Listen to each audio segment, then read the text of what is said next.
ठाण्यातही मोठ्या उत्साहात विसर्जन सुरू आहे आणि याचा आढावा घेतलाय आमचे प्रतिनिधी कपिल राऊत यांनी।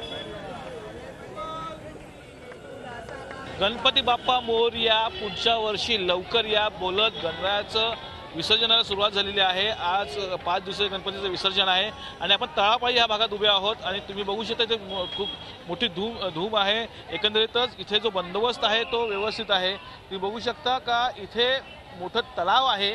हे ठाण्यातला एक हार्ट ऑफ द सिटी बोलू शकता असा तलाव आहे, मासुंदा तलाव। आणि या तलावाची ते एक आर्टिफिशियल तलाव निर्माण करून तिथे गणपती बाप्पाचं विसर्जन केलं जातं। त्यामुळे जो प्रदूषण होतो पाण्याचा तो इथे होत नाहीये। ठाणे महानगरपालिकेने ही पूर्ण काळजी घेतलेली आहे का एक आर्टिफिशियल लेक तयार करून तिथेच गणपती बाप्पांचं विसर्जन करावं। तुम्ही बघू शकता की विसर्जन होत आहे बाप्पांचं आणि तेही ह्या आर्टिफिशियल लेकमध्ये होत आहे। लोकांचा चांगला प्रतिसाद मिळत आहे।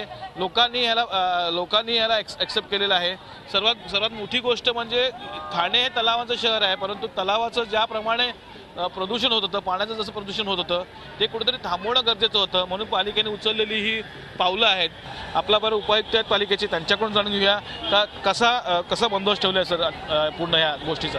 या संपूर्ण शहरामध्ये जे गणपतीचं विसर्जन होते त्यासाठी आपण शहरामध्ये 12 ठिकाणी कृत्रिम तलाव बनवलेले आहेत आणि त्या व्यतिरिक्त खाडीमध्ये सुद्धा 2 महाघाट बनवलेले आहेत। जे मोठे मूर्ती येतात त्या मोठ्या मूर्तीचं विसर्जन आपण खाडीमध्ये महाघाट जे बनवलेले आहेत त्या ठिकाणी करतो आणि सगळे जे छोट्या मूर्त्या आहेत छोट्या मूर्त्यासाठी आपण शहरामध्ये कृत्रिम तलाव बनवलेले आहेत त्या तलावामध्येच विसर्जन करतो आणि त्याच्यामुळे शहरातल्या तलावांचं प्रदूषण थांबवण्याचे आपण हे केलेलं। संदीप भारतीचा कपिल राऊत, झी मीडिया, ठाणे।